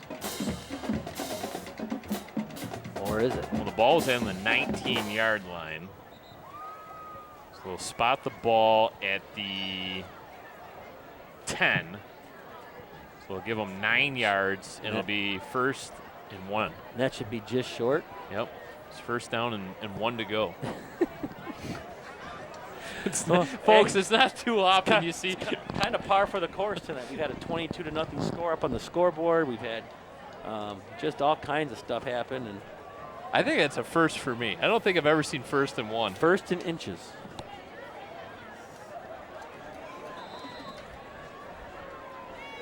Do you sneak it for the first down? Alfred's going to ask on first down Kasevic to go over to his left. Now he's going to send Snead in motion. Snap the football, give to Kasevic, gets the first down. Couple more. Down to the 6. So it's a pickup of 4, and it'll bring up a 1st and goal to go with 8.5 minutes left to go in regulation. I mean, you just got to take your hat off this offensive line. Yeah. Bryce Ward, Sam Battaglia, Nick Battaglia, Joe Prushnik. Anthony Coleman has come in on this kind of heavy package to kind of help out on defense as well. They are just enforcing their will up front. on this Eisenhower offense, and Eisenhower hasn't been able to do anything with it. Dakota will Bo bring Wheeler in Kelvin Watson, their short down distance back. 6 rushing touchdowns on the season, but they'll keep with Alfred. Inside the 5, down to about the 2, pick up a 4. And they've just been relentless, just pounding. And again, they're not in a rush. You don't see them hurry up and hustle into the huddle. They're taking their time. They're letting the clock tick off, kick down, tick, tick, tick, tick, tick. And I mean, this is the way they love to play. Just slow, methodical, bruising football. And it's been on full display tonight on both sides of the ball. And even pretty good special teams play tonight. Yeah, field goal unit's been really good. Jeremy Bauer, the holder, has had a couple of tough snaps that he's been able to handle. And walking into the end zone, Alfred, his 3rd touchdown run of this football game. And that is now the exclamation point on a very productive night of football for that young man. 6'3", 195-pound senior, making it look easy. As we'll get another look at it on our Chippewa Valley Cable instant replay, walking into the end zone when Colbert throws up the hands, as does Lorenzo Alfred. A little shrug of the shoulders like that was easy. Yeah, I don't think he expected it to be that easy, but the offensive line just shows you how good they've been tonight, because they made some of these runs just look really easy with just the tremendous blocking that they've had, just blowing people off the ball. And it looks like they're going to go for 2 here to make it to be up 4 scores. And Dakota will take a timeout, perhaps maybe talk things over. Maybe that little pregame entrance of the Ike circling the band maybe coming into play here. 7:10 left to go. One would think this game is out of reach. Yeah, I mean, you don't really need it. I mean, 4 score, obviously 4 touchdowns would make it, would give Ike the win. Yet they haven't even reached the red zone yet tonight. Yep. There's no style points no. when it comes to the playoffs. No. Survive in advance. Right, exactly. We do need to make mention of the job that Chris Smith, the head coach of this Eisenhower squad, has done this season. Don't forget, this was a team that finished with 1 victory a season ago. And to turn things around and get them to 6-3 this season and a game above 500 in MAC Red play at 3-2 is an incredible job by the entire coaching staff over at Eisenhower. Absolutely. I mean, that's, we've said that a couple times down the broadcast. You can't take away what this turnaround has done for this football team, and going forward is obviously in very good shape. So Dakota will, in fact, go for 2. Roll out the quarterback. Looking into the back of the end zone, it's Owen Colbert for the 2-point conversion. 7:10 left to go, 28-0. Colbert, little drag route in the back of the end zone. And easy pitch and catch. And what I love in this day and age of the me athlete, just jogged over and handed the ball to the official on the back of the sideline. No extra celebrating, no extra, and I think that's lost in today's athlete. It's a lot of showboating, and it's very refreshing to see that. You can see here the nice catch, and just watching if the replay goes long enough. A little high five, but I just walk over, hand the ball to the official, and we'll go back to the sideline and continue to play football. And I as a coach, really enjoy seeing that. That's, to me, this game is well in hand. You've pretty much beaten this team down. There's no need to rub their faces in it, and it's nice to see that still exists. New for the 2022-23 school year is a totally redesigned MHSAA website. The address is the same. Just go to MHSAA.com for all your news, scores, schedules, and more. The new site works great on mobile devices and makes tournament information even easier to find. Plus, get all the feature stories and finals recaps right on the front page. Check out the new MHSAA.com. Well, scoring update. Chippewa Valley has taken the lead at Romeo, 21-14. Oh boy! With 3:34 left. Brad, hold on to your seats. The hairs on the top of my head are starting to stand up. Get goosebumps. Eisenhower going to get an opportunity to return this kick. Cardamone out to the 25, about 15 yards on the kick return. Well, it's looking more and more like a rematch between our two district rivals. Oh boy.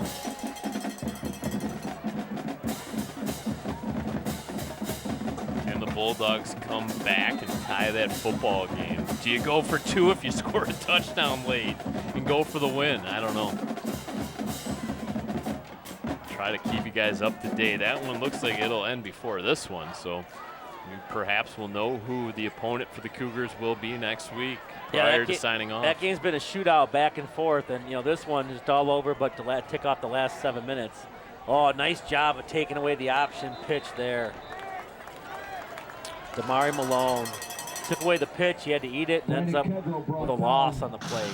I mean, I can tell you this. I've been around this district for a long time. I remember when Greg Bauer first came over here and was one of the assistant coaches at Chippewa Valley. He was on the staff of the 2001 state championship team. He's been around here a long time. He is a technician when it comes to coaching defense. There's not a lot of guys better, and he does a fantastic job, and that right there kind of shows you. Kedro's going to have to throw this. He tosses it out to the flats. Oh, he gets Bryce the corner. Hurley out there. And that play was designed for failure, so to speak, as Hurley had really nowhere to go and was able to make chicken salad out of it. Yeah, that was his reaction when he caught it was, really, that was to me? And just got about as north and south as best as he could to about the 23, but that kind of sums up the Eisenhower offense tonight against this defense. I mean, this defense is just giving them nothing. They've had some drives, but some key intentional groundings or some penalties or some mistakes had just really stalled this offense out against this very aggressive Dakota defense. And if you're just tuning into tonight's broadcast, well, first off, where have you been? But we also need to make note once again that starting quarterback for the Eagles, Preston Crum, the junior, who's been a starter for this Eisenhower squad since his freshman year, is out with injury as well. So Brandon Kedro forced into relief duty. Kind of like you last week. You got forced into relief duty, playing a role you're not accustomed to playing, play-by-play. As I got into the flow of the game, it got a little better. I was a little rusty off the start. Basically had to punt on third down a couple times before I finally got it going a little bit. But, yeah, I'm much more accustomed to where I'm at this week than where I was a week ago. However, I can really tell you, having some friends who are over at Oxford and got to spend some time with them when they came over to Chippewa last week, what a very surreal game that was, where I was at the Chippewa-Oxford game last year to go see those friends again, and who would have thought a month later they'd have went through what they went through, and to have them back and the way that Chippewa Valley honored them, and with the number 42 black jersey sitting on their sidelines like Tate's jersey was on the Oxford sidelines, was just a surreal moment.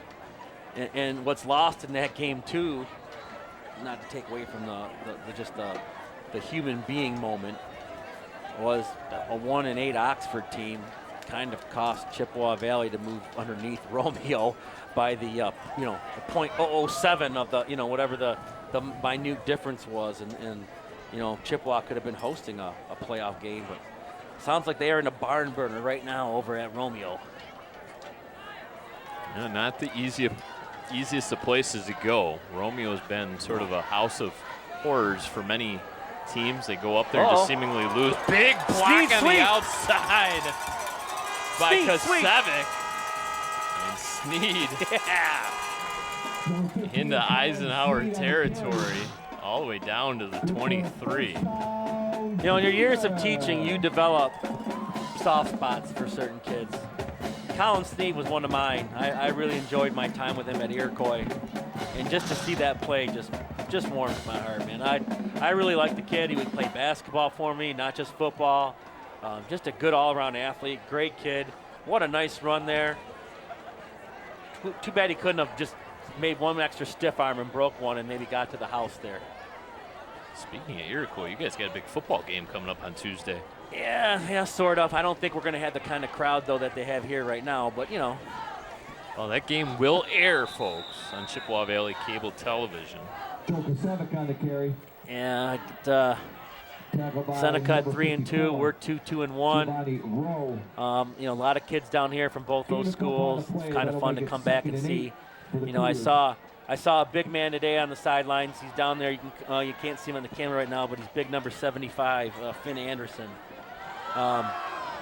He is a whole lot of human being. I remember him being over at Iroquois, just seeing a lot of these kids. I get a chance to see my middle school kids grow up, and that's kind of the fun part for me. I've been coming here doing these now for a long time, and that's my favorite part. So we're going to go play some football and finish up our 2022 season on Tuesday night. Kosevic exploring the left-hand side, kind of picking his spot. He'll pick up a handful as the clock continues to run down. 3.5 minutes now remaining in regulation. Defense gets an A+ here tonight for the Cougars. Yeah, and that offensive line. I mean, look, watch that Eisenhower defense. It's just going backwards. Yep. I mean, that line of scrimmage is being moved 3-4 yards every single time they run the football. And Romeo driving on the field right now on the Chippewa Valley 18 as my Apple Watch just went off. This is crazy. As we mentioned, we'll try to get you that final score. Trying to do almost like 2 broadcasts here at once. We should be getting paid double. Kosevic goes to the right-hand side, inside the 10, down to the 8. Good solid run there by Joe Kosevic, the 5'10", 170-pound running back. Yeah, young running backs, and there's a lot of good ones in this district. Joe Kosevic is one of them. There's a few good ones over at Chippewa, but just watch these guys run. Their feet don't stop moving. You want to know why Joe Kosevic gets extra yards? His feet don't stop. When your feet stop, you're going to get driven backwards. Joe Kosevic's feet never, ever, ever stop moving. He's 170 pounds. These runs shouldn't be happening. But again, it's more about how tough is the dog in the fight as opposed to, you know what I'm trying to say. Yeah, I'm the amount of fighting the dog. I'm going to quit while I'm behind. The amount of fighting the dog. Exactly. And there he goes down again. I mean, he runs like he's 200 pounds. He's 170 pounds because he just is determined and his feet never stop moving and he's grinding and he's pushing. And young running backs, that's the way you want to run the football. That's how you run the football. Gets downhill awfully fast. Explodes through those holes.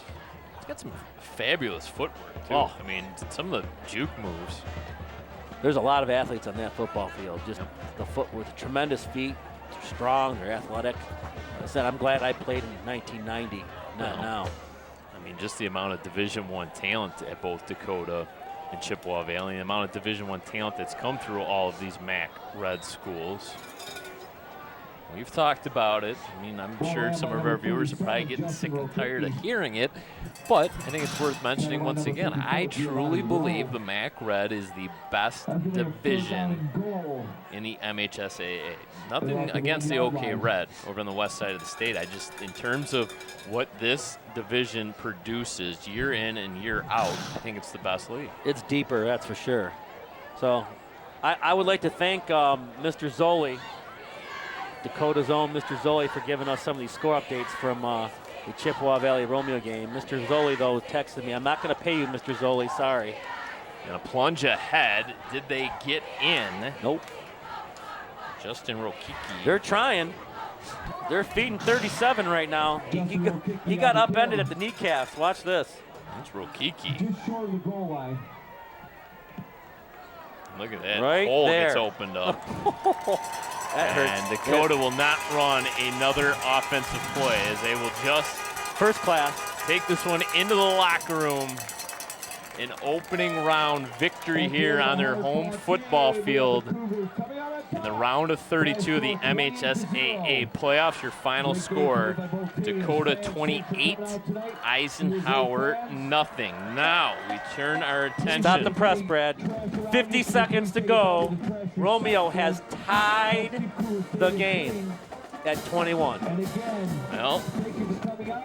we won't be able to get you that final score. Any chance of getting on the truck right now with Mr. Calderon and hauling over to Romeo for the conclusion of that one? Boy, I wish we could somehow find a way to simulcast that one in.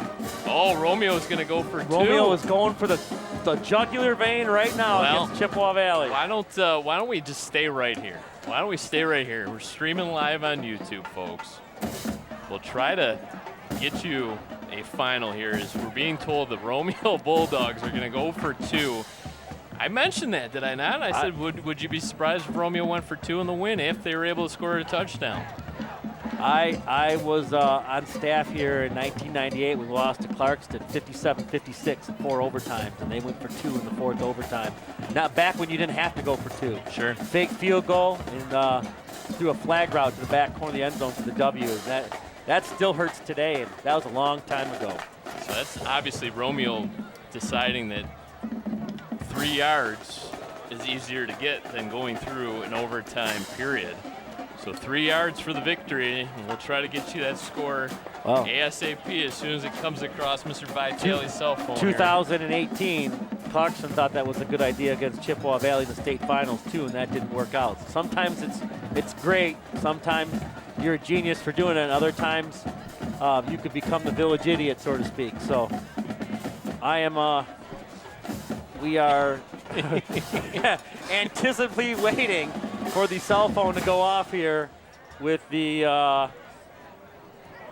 score here, as we're trying to check all kind of media outlets to find out what is happening at the across town there in Romeo, Michigan, between the Big Reds and the Bulldogs. And wow. Chippewa Valley took the lead with 3:30 to go. Looked like it might have had a chance to end it, and Romeo scores with 50 seconds to go, and they say, heck with it, we are going for 2. I'm sure there is a timeout. Romeo converts, diving into the corner of the end zone. So the Bulldogs have taken what it looks like to be a 1-point lead over the Big Reds, 22-21 with 45 seconds left. Wow, well, you see Coach Bauer down there talking to the Cougars. Okay, that was a very systematic victory for Dakota. And obviously trying to wait to come into the locker room and find out kind of who to prepare for next week. But boy, oh boy, it looks like it might be no matter who it is, it's here. Yep. This is what we do know, Brad. We will be back here next week. So if you missed it, or you know some friends and family that did not tune in, you better tell them to tune in next week. When Brad Fetters and Jeff Vitale are on the air, tune in, man. We'll go on air right around 6:55 next week. It looks like it will be the Romeo Bulldogs and the Dakota Cougars. Once again, your final score here tonight, Dakota 28, Eisenhower nothing. For Jeff Vitale, I'm Brad Fetters. The rest of our hardworking Chippewa Valley cable television crew, including our director tonight, Jim Calderon, saying good night. We'll see you next week.